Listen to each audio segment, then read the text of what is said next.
Halo semuanya, Assalamualaikum warahmatullahi wabarakatuh. Perkenalkan, saya Amelia Nurita, mahasiswa Universitas Indonesia dari program Studi Akuntansi.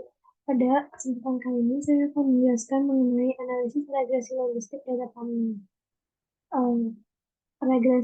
Logistik data panel itu apa sih? Regresi logistik data panel merupakan model regresi yang variabel terikatnya merupakan bagian dari variabel dummy. Pada video kali ini, penelitian yang akan saya gunakan untuk analisis regresi logistik data panel merupakan penelitian mengenai pengaruh audit tenure, auditor switching, audit capacity stress, ukuran perusahaan, dan independensi komite audit terhadap kualitas audit pada perusahaan perbankan yang terdaftar di Bursa Efek Indonesia pada periode tahun 2009 sampai 2013. Berikut ini merupakan tutorialnya.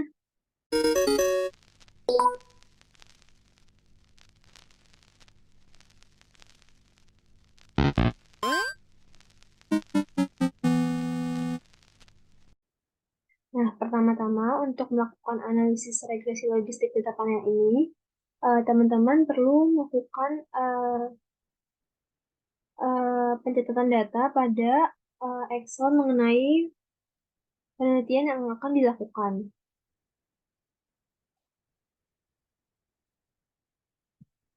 Nah, kayak gini. Jadi, pada penelitian yang akan saya gunakan ini, terdapat 6 variabel, itu ada variabel KUA, variabel AT, AS, ACS, up, dan juga F. Nah, semua variabel ini telah kita lakukan pendataan di Excel. Nah, jika sudah, kita bisa lanjut ke aplikasi eViews-nya. Yang pertama itu kita buka eViews-nya. Nah, seperti ini. Kita bisa klik Create a New Eval Forward.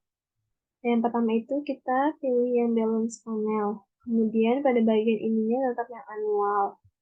Nah, pada bagian ini kita bisa klik tahun awal teman-teman lakukan penelitian. Di sini ada 2009 sampai 2013. Nah, pada bagian ini itu berisikan total dari jumlah penelitian yang teman-teman lakukan. Di sini ada 25. Kemudian di sini bisa teman-teman namain.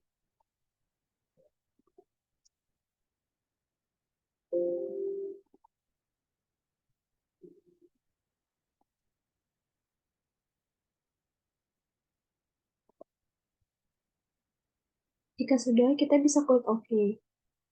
Nah, tampilannya akan seperti ini. Langkah pertama yang harus kita lakukan yaitu kita harus masukin setiap variabel-variabel yang telah kita lakukan pendataan di Excel. Yang pertama itu kita bisa klik objek, kemudian kita pilih new object. Nah, pada bagian ini kita pilih yang series, kemudian kita bisa masukin variabel yang pertama, yaitu ada dan kita klik OK. Nah, untuk melakukan kopian data dari Excel ke eViews, kita bisa klik edit plus minus ini. Kemudian kita bisa langsung copy aja.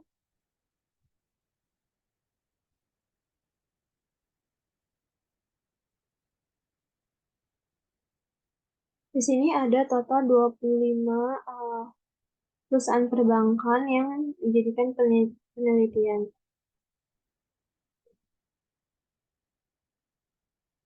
Jika sudah, kita bisa langsung klik X dan lakukan sampai semua variabel ini terinput. Nah, jika semua variabel terinput ini ada variabel KUA, KA, variabel up, variabel AT, AS, dan juga ACS. Jika sudah, kita bisa langsung masuk ke analisis statistik deskriptif yang akan kita lakukan. Yang pertama itu kita bisa klik, kemudian kita pilih yang grup statistik. Nah, di sini kita pilih deskriptif statistik dan common sample. Nah, pada bagian ini kita bisa masukkan semua variabel yang sebelumnya telah kita input, seperti KUA, AT, AS, ACS, AP, dan KA. Total ada 6 variabel yang telah kita input. Kemudian kita klik OK. Nah, pada bagian ini kita bisa melihat output yang dihasilkan dari statistik deskriptif. Pertama-tama kita bisa melihat bagian observation. Nah, observation ini merupakan jumlah total data dari penelitian yang kita teliti. Di sini ada 125 data, kemudian ada mean.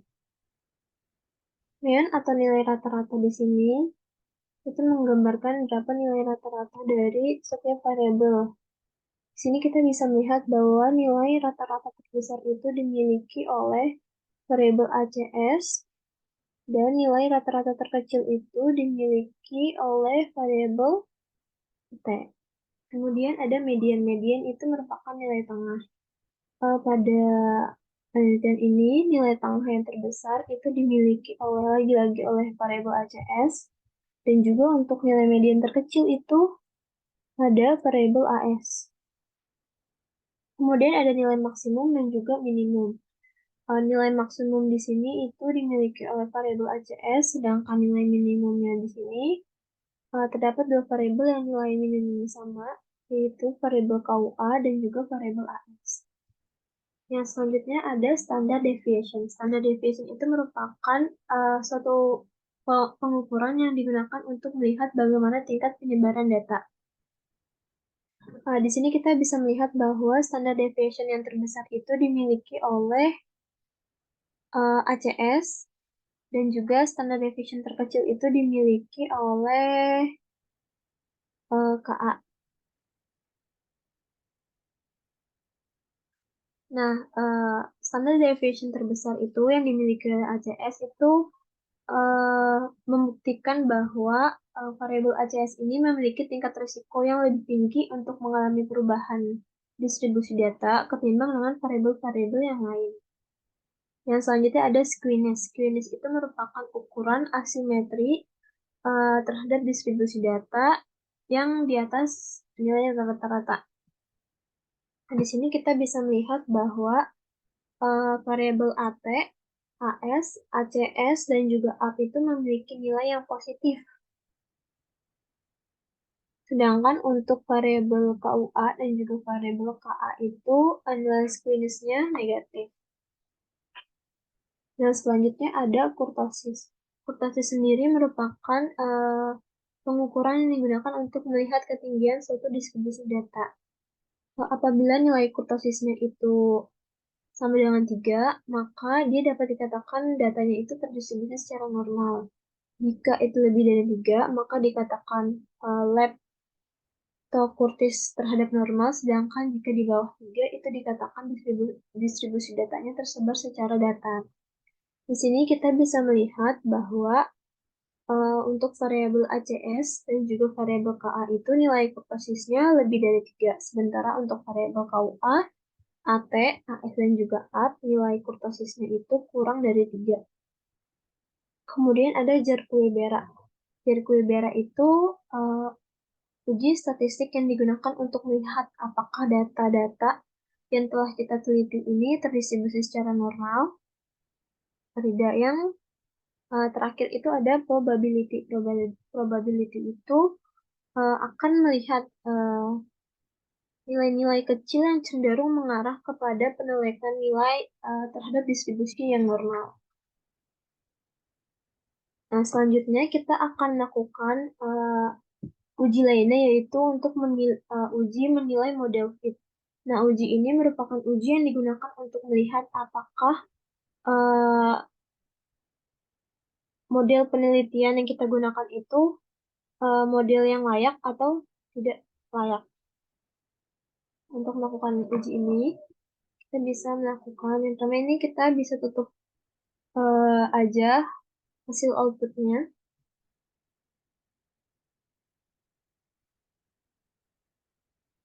Oke, kita bisa klik-klik, kemudian kita pilih estimate equation. Nah, di sini kita bisa masukkan persamaan KUA, C, AT, dan masukkan semua variabel lainnya. AT, AS, ACS, AP, dan juga KA. Nah, kemudian pada bagian metode ini kita pastikan yang terpilih itu binary. Kemudian jika sudah kita bisa klik OK. Nah, pada bagian output ini kita bisa melihat eh,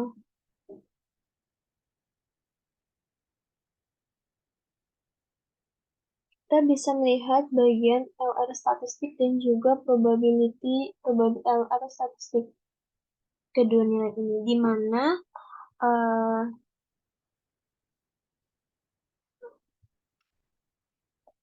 nilai F statistik LR statistik di sini lebih besar daripada nilai R tabel, yaitu sebesar 2,2905, dan juga nilai probability statistik di sini juga lebih kecil nih daripada nilai alpha 0,05. Maka eh, kita bisa mengambil kesimpulan bahwa tidak ada perbedaan antara model dengan data, sehingga model dapat dikatakan sesuai dengan penelitian yang kita teliti.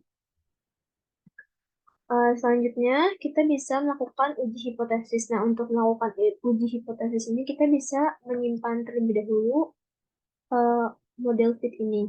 Caranya itu kita bisa klik name, kemudian kita bisa klik OK.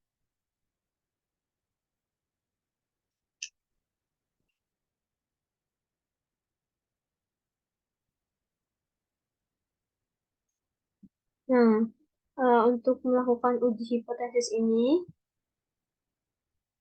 kita bisa langsung saja melihat daripada analisis statistik daripada uji model fit yang telah kita lakukan.